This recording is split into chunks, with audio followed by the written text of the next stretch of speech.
Good morning. Well, first of all, I also want to thank Shannon and the ATTA for inviting me to come and speak, and I think Chris wants me to move over and this way. I have to be able to reach that far. And thanks to the Namibian Tourist Board for having me here and for this amazing event. So I'm going to do my very best to tell you a little bit about our Fogo Island journey, because I think our Fogo Island journey as a little island is a bit of a proxy for the journey of the little bit bigger island called planet Earth.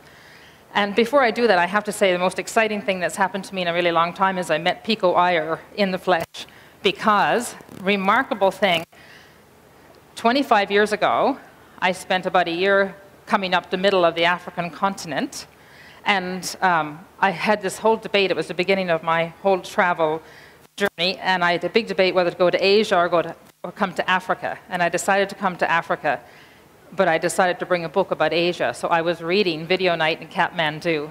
And so here we are in Africa, and there's Pico Iyer still sitting over there, which I'm very starstruck. Now, hang on a second. We're kind of not exactly on the right slide. We got to go back. Okay. I want to talk about rural places, and fundamentally my talk is all about rural places, even if I seem like I'm talking about business, but I'm really not.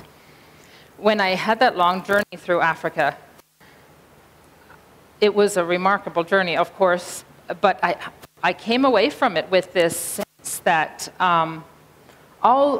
we were voyeurs.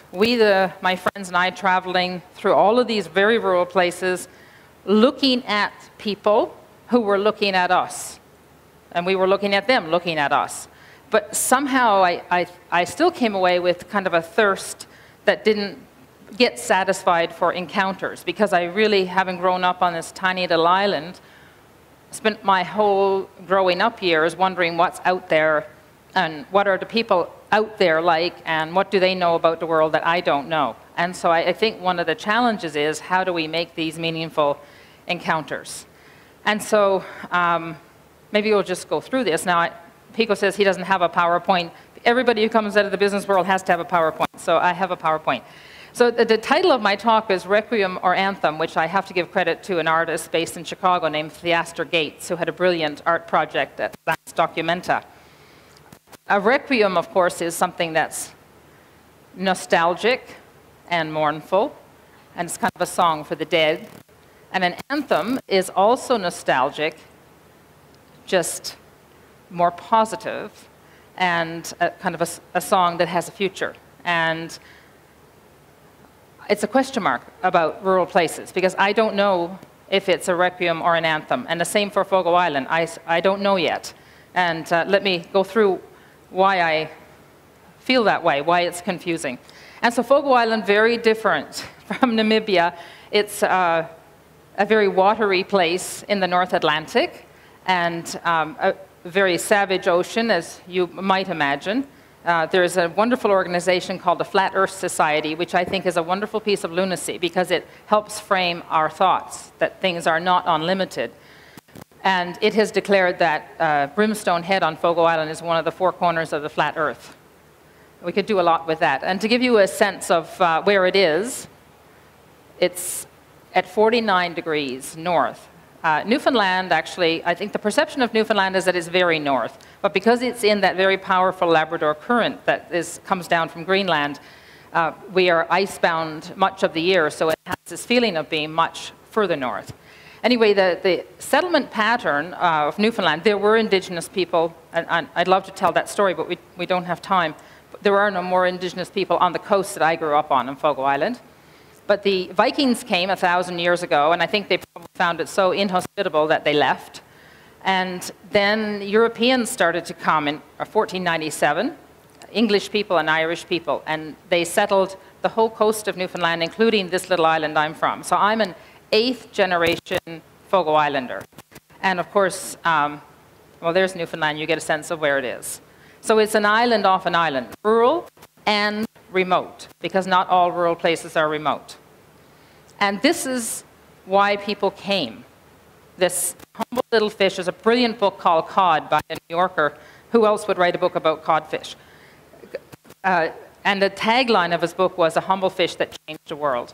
So I think pretty much everything I know started with the cod. And for 8 generations, our whole culture formed around this beautiful fish that gave everything and asked for very little.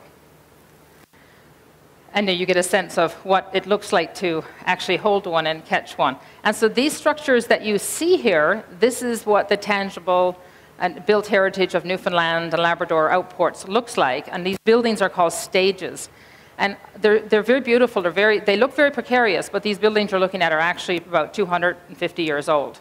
And what's so beautiful about them is that they don't belong to the land and they don't belong to the sea.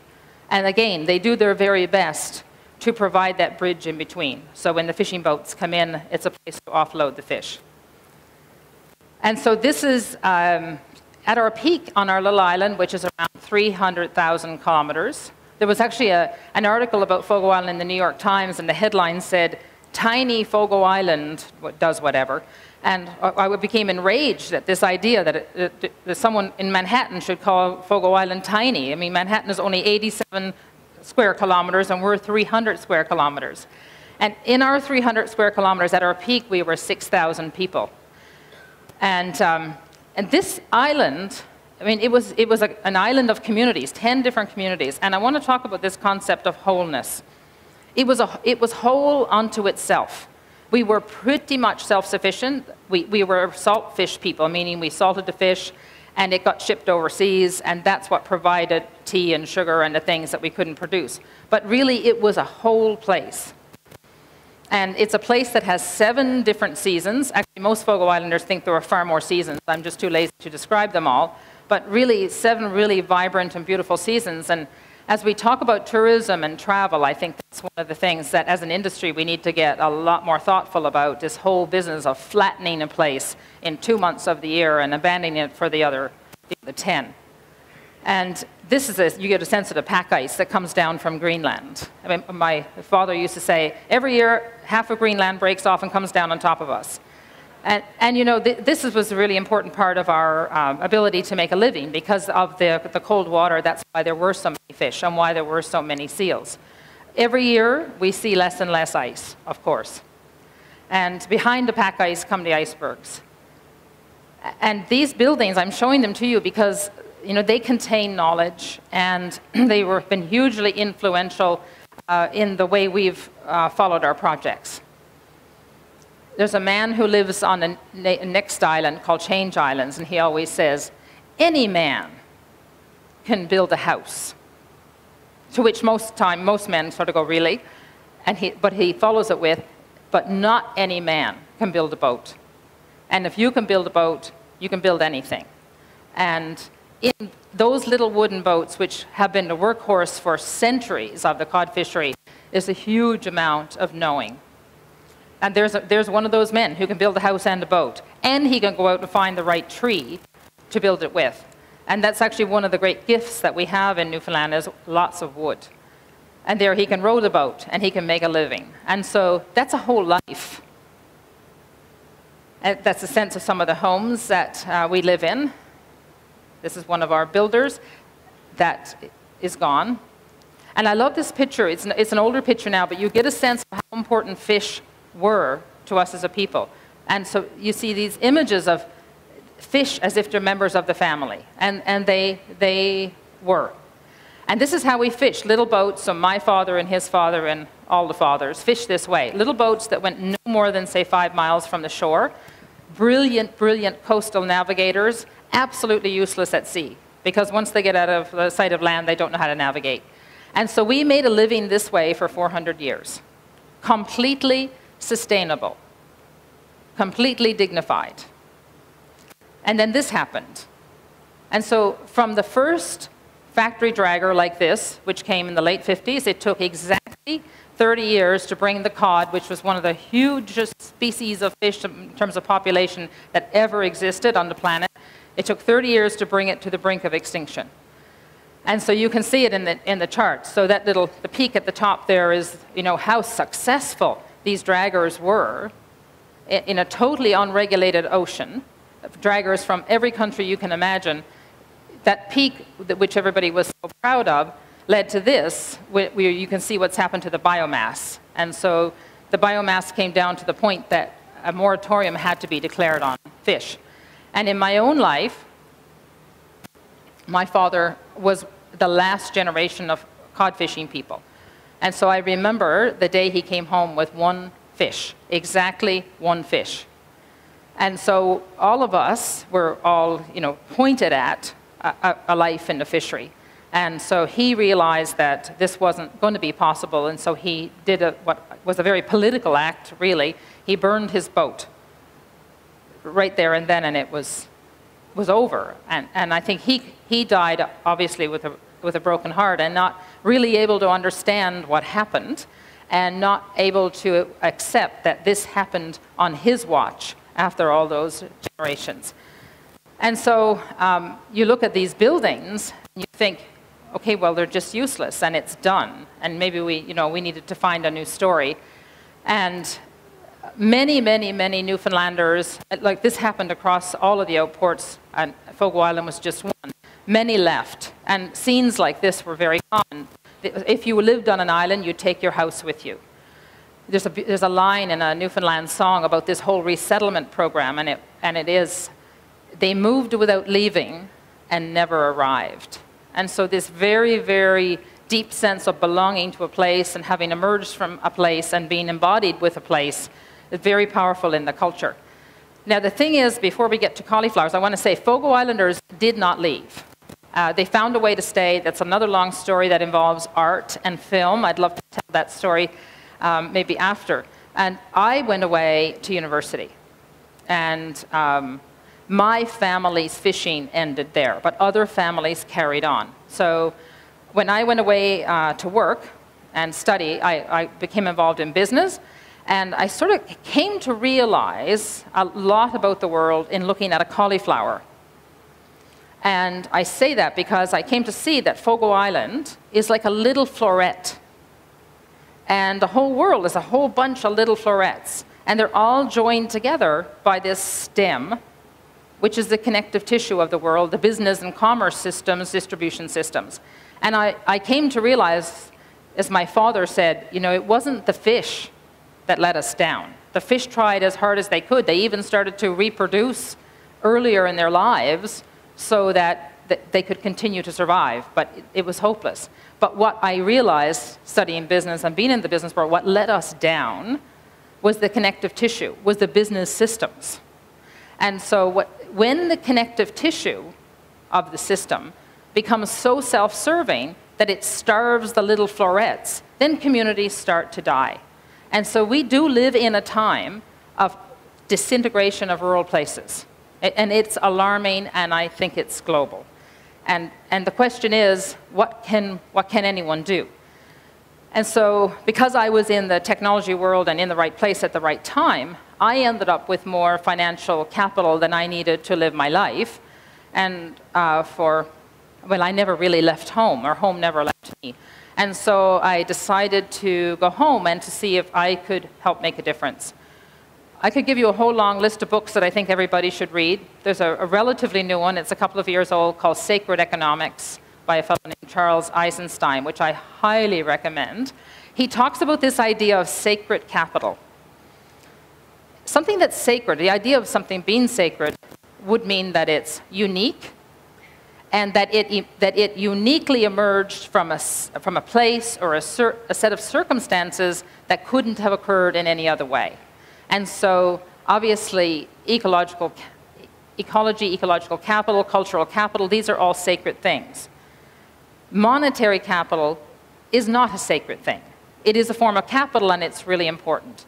And so, when I decided to go home and start some projects to see if I could make a difference home, really the challenge was, can I contribute to a different kind of connective tissue? Can I use monetary capital to either fortify, protect, or maybe even preserve, that's a very strong word, cultural capital? And so, another great writer, David Foster Wallace, you probably can't see it there, said the things that are essential are hidden in plain sight all around us. And so this always has guided our projects. I work in the projects with my 2 of my 7 brothers. And I had a boss once who used to always say, the most important thing is to keep the most important thing the most important thing. Which, of course, behooves us to ask, what is the most important thing? And he used to say also to us, if you don't know what the most important thing is, don't go out of the house in the morning, because you're going to do more damage than you're going to do good. And so for me and for our projects, the most important thing is nature and culture. I know that's 2 things, but I don't think you can separate them. Nature and culture are the 2 great garments of human life. And business and technology are the 2 wonderful tools that can and should serve them. So this is all very happy story, except I think we live in a time that it's exactly the wrong way around. And I was just saying to Pico, this philosopher named Zygmunt Bauman talks about this concept of liquid modernity. You know, we have become, I mean, in the 25 years since I was on that big journey through Africa, a lot has changed. We've all become consumers. Everybody's a consumer. And in order to consume, what we tend to do is break things down into liquid form, let's say, so we can consume them. And that is, of course, a very destructive force. So what we're trying to do in our projects is to use business and technology to serve nature and culture. And so we started by forming a foundation, a charitable foundation called Shorefast, which is a tether that joins a traditional cod trap to the shore. And here are the key things we decided we needed to build on. Place itself, the idea that the intrinsic value and intrinsic power of place. And we tend to forget that, because I think what's happening in modernity is we're kind of creating a sort of placelessness. But to hold on deeply to the place, because it contains life, it contains everything. And the ways of knowing that particular people have, that have emerged from their encounters with place, those ways of knowing are under a great deal of threat. In our big rush into the cities and moving away from these ways of life, I mean, I can speak for Canada in particular, very rural country. And if you think about rural places, they are largely places of extraction, right? Where we're either fishing or farming, or it's forestry or it's mining. And so the sort of rural fabric of the country has emerged from these people who live in these remote rural places that are involved with these resources and in the land in that way, or the ocean. And we've all sort of been rushing to the city, and of course I'm part of that rush to the city. If you put me on a little boat off the coast of Newfoundland, I dare say I probably couldn't make a living. I mean, and that's a shameful thing to say. And so those ways of knowing are really important. And I know you had Wade Davis speak at a previous summit, and I mean he talks about this, why ancient wisdom matters in the modern world. And this is such a key and important thing. Social entrepreneurship is just a way of describing a new business model that you could call it a not just for profit model. Yes, of course, there needs to be some amount of money made. The question is how much and who gets to hold on to it. And I think these are questions that we need to think about really hard. How can the people or the places where the sacred capital is share more in the monetary benefits? And so in all of our projects, we made one very clear agreement at the front end of everything we started, which is not one penny, when we make any, ever leaves Fogo Island. That it's about investing in capital and not taking anything away. Art is part of being human, is art. And so it's a way of knowing that comes from an original source. And we thought for our projects that it would be a really important thing to invite artists to come and live on the island and work on the island and help build our community capacity, because small, fragile, distant communities are not always ready for encounters, sudden encounters with the outside world. And I think contemporary artists in particular are really good at being critical, at critical thinking, and as a kind of resistance almost. And I think with everything we do, we need to build in the other, the resistance. And so we started a residency program. And then the last element, I suppose, of what we were very strategic about investing financial capital in is design. something has happened, I don't know, maybe it's 200 years ago, this profession called design has emerged. And before that, the artisan was designer. And then when design emerged as a separate profession, the artisans, who tended to be rural people, were left behind. And I know we've all had the experience of going somewhere and buying something because you want to support the local economy, and coming home with it and thinking, you know, good God, what was I thinking? I can't possibly wear this at home. And that you know, some of these traditional designs are not rigorous enough to make the leap to global commerce. And so we were really determined to find a way to bring the power of professional contemporary design to Fogo Island, and to use it as a tool, and it's a tool, it's not the most important thing, it's a tool, to help bring out the sort of spirit and soul of what we know in new forms. And you'll see this in some of the things we've done. So really what we were trying to do, or are still trying to do, because it'll never be done, is to find new ways with old things. And this is the important part, and this is why this industry we're all involved in is so important. So for Fogo Island is, how do we weave ourselves, I should say weave ourselves back into the fabric of the world in a way that's kind of at least a little bit on our own terms, and in such a way that we don't get flattened. I mean, in our own province of Newfoundland and Labrador, so many communities have been flattened. And by that I mean, when you drive through them, you see fast food place after fast food place. The built heritage has been pretty much destroyed, and the joy that comes out of that built heritage is no longer available to those communities. And so, you know, there's no need for us to debate, you know, globalization. It just is. The question is, can we find a way to make a new kind of globalization that is made up of better connective tissue that respects the whole florets that exist around the world? I actually think we can, but not without paying attention. And so I know this is probably old hat to everybody, but it's useful to go through the different types of capital, because when people think about capital, they think about money. It's the least important form of capital. It is essential, but it's the least important. And so, I mean, there they all are. Actually, if you read Sacred Economics, he talks about a type of capital called spiritual capital. So I probably need to add a new one. And then the last one being economic capital. And so how can we use economic capital to fortify the other forms of capital, which are sacred forms of capital? Everybody's been playing with these three balls for a long time. We're aware these three balls exist. The question is, how do we order them? Sustainability, I think, is so overused that we're losing track of what it means. I think resilience is a much better word that Pico used earlier. This is the kind of the way the world is organized now. Another brilliant writer, a fellow named Peter Senge, wrote a book called Necessary Revolution. Says, you know, he puts up a slide that's more or less like this, and he said, look at this. Society and environment are wholly owned subsidiaries of the economy. And we all kind of go, yeah, I guess that's the way the world is, because, you know, the almighty dollar determines everything. And, you know, then he points out, of course not. That's just the way we've allowed the world to become since the Industrial Revolution, but it's not the real world. The real world, of course, has to put environment first. They're not equal. Environment has to be first, and it needs to be, it needs bigger respect. And then culture or society next, and then economy last. And so this was sort of the backdrop to our particular journey in our projects. And so we started building. And so these are artist studios that we built for the incoming artists who spend up to 6 months, sometimes a bit longer, in the community. And these buildings are made of wood, and they're placed very delicately on the landscape.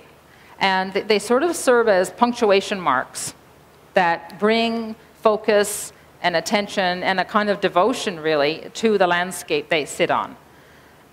And the architect who designed them is a Newfoundlander whose practice is in Norway. This idea of a rhythm of opposites, I mean, that's what we sort of have to work within, right? Life, everything is wound up with its opposite. And when you think about sustainability itself, is how do you find a balance when everything is wound up with its opposite? So you have enough of something, not too much. And so it's been in that process of active balance all the time. That's why I don't like the word sustainability. It kind of suggests that when you get it done, it's done. It's like it's never done. We're always balancing.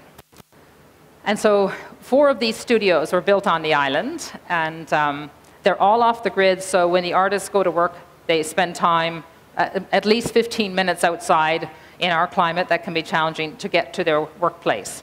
And to give you a sense of the power of design, this image here, Apple used it in their video when they launched the iPhone 5. So that's a 300 square foot wooden building sitting on a rock. And the tower, and so, and then you look at the old and the new, and this is something that I think that we've done a really good job of, the architect Todd Saunders has done a great job of, is we don't want to be a museum. Of course we need to protect these old buildings for the knowledge they contain. But we don't want to be a museum. We're modern people. We're just trying to find a way in the modern world. And so you see here what was done with those buildings is extracting in some way the learnings or the knowledge in the old and giving it a modern form. And so I like to think that 100 years from now, both these buildings will still be there, and you will be able to see time through the architecture. So it's this idea that, I think it came from a book called The Leopard. I can't remember the author's name, but if you want things to stay the same, things have to change. And so that's that sort of balancing act. And we have a big herd of caribou that live on the island, and the real test was, after the buildings went up, will the caribou still go there? And they do, so we think that we probably did okay. And so then that was the easy part, and then we get to the hard part. We needed to make an economic engine for the island economy. We still have a fishery, but it's not big enough to support the island's population. We're now about 2,400 people, down from that 6,000 number.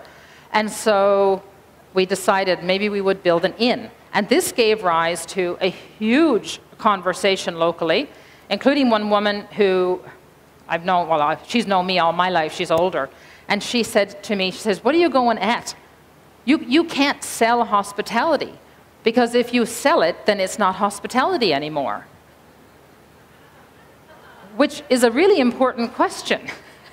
How do you do that? And then, of course, you went on to say, and you're going to have your granny out on the street corner selling trinkets before you know it. And these debates about, I hear it from the people that I've been talking to and the experience I've had here. We go out to visit game reserves, and we talk to each other about how was that experience, or did you enjoy it? And I hear comments like, well, it was a little bit contrived. Didn't feel real, or everybody's looking for the authentic, And how do we navigate this? We talk about this on the island all the time. So on one end of it is, well, whichever visitors come, we're people of the sea. So we're like, I think it's like desert people, very welcoming and sort of genetically predisposed to hospitality. So what is it we do? Should we just invite everybody to come into our bedrooms and go through the underwear drawer, and then everybody will feel they've had an authentic experience? And then in the other end of it is, let's put on a folkloric dance so the tourists feel that they saw the real Newfoundland because we played the accordion and we did a step dance. And somewhere in between those two ridiculous extremes is a place that's dignified for both visitor and for local people. And I think a lot more work needs to be done about how we manage these encounters so that they're productive and meaningful. That's what I was looking for on my first big trip. And I don't have the answer, by the way, so you don't have to stay any longer. But I think it's the essence of the question that we have to get right. Anyway, so we went through this whole debate, and we decided that no, it's a perilous road, it's a dance with the devil, but it's still a really wonderful thing, because it's not an option for Fogo Island to not be part of the big world anymore. You will be forgotten. We have to find a way that our little floret comes in. So welcoming people seems natural and right to us, and it's a wonderful thing when it works. So we decided to build an inn. And I don't know if you can read this, because as Freddie pointed out to me, you shouldn't put white letters on the blue sky. But it says, I have to get my glasses, "The world is suffering from a plague of sameness that is killing human joy." And so being very much aware of this, this informed how we decided to build this in. And I think the process of building it is probably more important than the thing itself. And so obviously we decided to do it in such a way that we had the least amount of impact on the fragile subarctic ecology of the place. And so we've done everything we know to do, like collecting rainwater, and we're surrounded by water, but fresh water is not as plentiful as salt water. And there's no parking on the site. We didn't want to destroy all these lichens to make a parking lot. The building looks sort of like a fantastical thing, but really it's just a wooden box. And it was made by local people. It's owned by the community. And I think the most important decision we made is one of scale. And this one of scale is, we must never forget that one. We have 29 rooms for only 2,400 people on our island. And I think that same thing when we figure out how to make these meaningful encounters, it's also about scale. I mean, one person can do a really wonderful job of welcoming 2, 3, 4, but I don't think it's 10, because then it becomes a performance. And so getting the scale right was important to us, and you probably, without me saying, recognize this building from the old buildings. And the use of these tall legs, I mean, it's very dramatic to look at, but really it's because it's granite, and short of blasting, it's a way to sit gently on the land. And the really interesting part of the journey started, and it has to survive a Newfoundland winter, which is not trivial. The really interesting part of the journey really came when we started on the interiors. And so we have this long, long history of being self-sufficient. We make everything ourselves, or have always made everything ourselves. And so, but the things we make wouldn't have been appropriate inside an inn that was going to open in 2013, or not necessarily appropriate to a hospitality establishment as such. And so we decided, this is, I think, the smartest thing we did. We invited a whole bunch of young designers to come from around the world and spend time with us in residencies.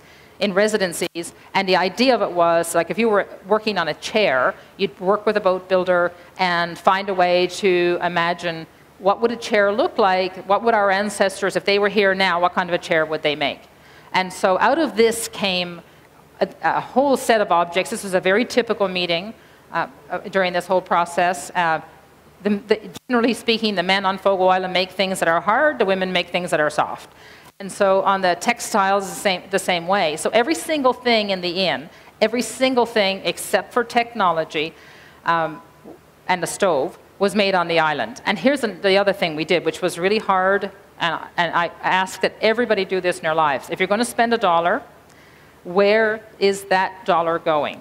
And so we had a hard and fast rule. We would not put anything inside the inn. We wouldn't spend $1 where the money went to a jurisdiction that didn't have basic labor laws or basic environmental protection laws. And I have to tell you, that is a really hard thing to do. You should try buying a nail these days. And it took a long time to find a source for nails. The wonderful thing about this journey with the interiors is each one of these objects now, in addition to being something that kind of fortifies culture, has the potential for economy. And so we've already started selling this quilts and furniture to people who come and stay and want to have a little bit of that joy in their own lives.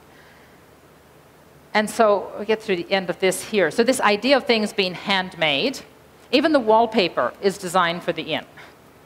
And so we're going to make a partnership, or on the verge of, with a wallpaper company who will have a Fogo Island line. This is the roof of the inn. The inn is actually, it looks massive. It's 40,000 square feet. It's like a big ship with a sauna. It's our climate. Actually, we had a lot of fun. This is the dining room. You may not be able to see it in all the light, but I love Murano glass. And I had this really in the beginning thing, we would use Murano glass chandeliers. And the same woman who said, you can't go sell in hospitality, said, you can't go put an Italian glass inside an inn on Fogo Island and say you're doing it for culture. Like, this isn't right. So, but we don't have a history with chandeliers. But with a designer based in Amsterdam, he and the local women came up with these chandeliers that are absolutely stunning, and they're made of rope. Fogo Island is covered in berries and all kinds of plants that are edible, and so that is the basis of the cuisine. For a bald rock in the North Atlantic, we can grow an amazing amount of vegetables. So all of the cuisine at the inn, all the food at the inn is local, except of course for chocolate, olive oil, and coffee, and who can live without those? And actually, just as we arrived here, and Kathy and I arrived, we found out that the dining room at the inn has been selected to be among the top restaurants in Canada. Last year we came in number 3. So that's a pretty amazing thing for...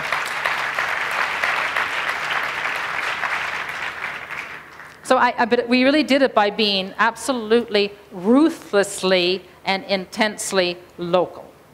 And many things have been written about the inn, and I think this is the thing that meant the most to me. It was an article that came out in an architecture magazine called Domus. And this writer said that the inn was an act of human culture. And that's exactly what it is.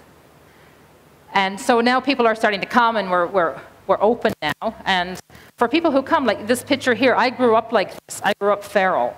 And for when kids and families come, to be able to go and live like this, it's a gift. It's a gift of place. And so really what we need to do as people operating an inn is to just release what's in the place to our visitors and do it in a way that I don't have to get out the accordion and kiss the cod, because that's what people expect from down the road. And, you know, or for Namibia, if you're running a game reserve, you don't have to have the staff do a dance after dinner if that's not what they do. You know, don't do it because that's what the visitors expect. Do what's in you and in your place, and then it has appeal. And so, yeah, I mean, it's simple little wooden boats and that kind of joy. And even winter, especially winter. And because, of course, we have artists in the community, art has now an important part of our offering. Now, I want to circle back for a minute to this design thing. So this woman in the picture, she was the designer who came from Montreal to work with the boat builders on this particular chair. And in addition to economy, in addition to helping fortify culture, you know, what we have come to realize in our project is you can expect a lot from a chair if you ask it. When a chair is made with human hands and without anonymity, that has something that's gone into it of the place or of the maker, and you can make those direct connections, then the chair, besides having a function and hopefully being a well-made chair, is a source of connection, and it's a source of joy. And that's something a chair is perfectly willing to do. And at one point in our project, we jokingly said, well, instead of building an inn, maybe it'd be a lot easier if we just build a water slide. And so so what I want to say about that is, you can't expect a water slide to bring you joy, and it's not going to. And again, we have communities in Newfoundland that have invested in water slides. And so I think I'm really about to finish, but what I want to say about the inn is we try to take our history and our beliefs and our dreams and put them in a building. And so if you walk into that building, you should feel that, and I think you do feel it. It carries us as a people, and it's a vessel. And this is another one of these great quotes, and I didn't write it, but I have my glasses on to read it, because you probably can't read it on the screen. And this also came from Domus, and the writer said, in Newfoundland, such an acceptance of precariousness is a prerequisite to permanence. And I think that's as close to a definition that I've ever seen for what sustainability is. It's precarious. Another great writer you must read is Tim Jackson. He wrote a book called Prosperity Without Growth. He's an economist. And I'll read this. Avoiding the scourge of unemployment may have less to do with chasing after growth and more to do with building an economy of care, craft, and culture. And I think that's what we need to figure out how to do, and to do more. And so, is it a requiem or is it an anthem? I don't know, but I think it really depends on whether we can do a better job of not letting the connective tissue be entirely self-serving, and whether we can keep the most important thing, and that's whole communities. But I do think that if you change one thing, that changes everything, because it's really one system, And so I'm very hopeful from just having been here. This is my first summit, and the conversations I've had so far, I think we've got 650 people here who are all about changing the one thing, but it's fragile. And with all of the growth, and I mean, we are the new connective tissue that in all these communities. So I think the potential that organizations like this and this industry has to change things, to protect the sacred capital, I think is really profound. And we've made the decision on Fogo Island to be part of it, so obviously I'm as invested as anybody in getting this right. And this is what Fogo Islanders always say, well, hopefully we'll get it right, but if we get it wrong, the rocks watched us come and they'll watch us go. And this little poem is a fragment of a poem of a poet named Glenn Colohaun, I think, from New Zealand. And he wrote a very long poem, and I just chose this part after spending time in a Maori settlement. And the poem is called The Art of Walking Upright. And if you can't read it, the art of walking upright is the art of using both feet. One is for holding on, one is for letting go. Thank you very much.